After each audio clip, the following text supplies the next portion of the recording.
본격적인 무더위가 찾아왔습니다. 햇볕이 뜨겁다 못해 따가울 정도인데요. 기록적인 폭염도 기후위기와 연관이 있죠.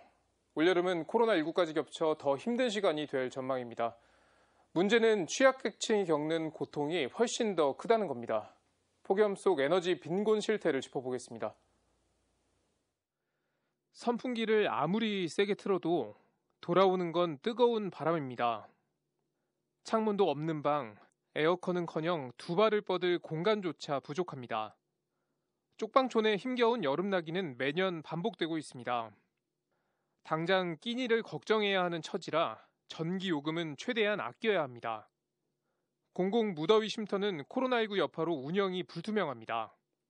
서울시 전역에 공공기관이나 시설 등이 무더위 쉼터로 지정되어 있기는 하지만 그 정보 취득에 있어서 좀 상대적으로 취약한 에너지 빈곤층에게는 많이 알려져 있지 않고요. 무더위 쉼터가 다중 이용 시설이기도 하고 또 밀폐된 공간에서 에어컨을 틀게 되면 비말의 확산 범위가 더 증가할 위험이 있다고 해서 폭염이 지속되는 요즘이지만 안타깝게도 이용을 할 수 없는 상황입니다.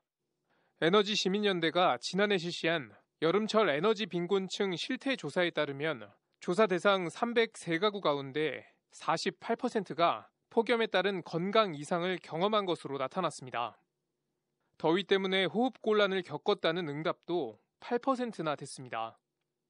누군가에게는 무더위가 생활의 불편함을 넘어 생존과 직결된 문제입니다.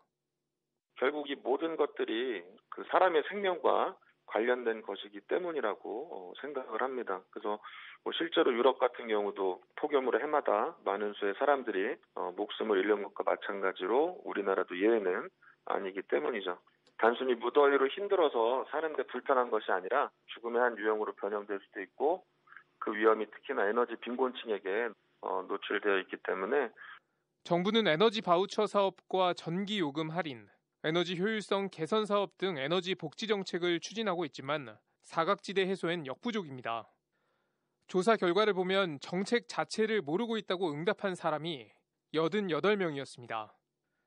부양 의무자 제도 때문에 수혜를 받지 못하는 사람도 적지 않습니다. 가족과의 교류가 없는데도 서류상 부양 의무자가 있으면 수급 자격을 얻을 수 없습니다.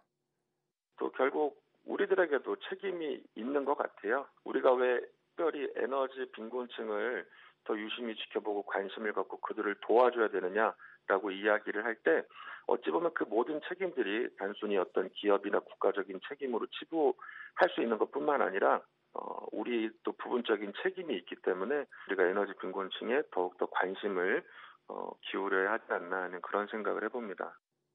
우리나라 냉장고 보급률은 1989년 이미 가구당 한 대를 넘어섰습니다. 하지만 에너지 시민연대가 조사한 303가구 중에 18가구는 집에 냉장고가 없었습니다. 기후위기에 가장 적은 영향을 끼치고도 심각한 영향을 받는 사람들. 인류 공동의 집 지구를 지키는 노력 못지않게 에너지 빈곤층에 대한 관심과 지원이 절실합니다. 지금까지 앵커 리포트였습니다.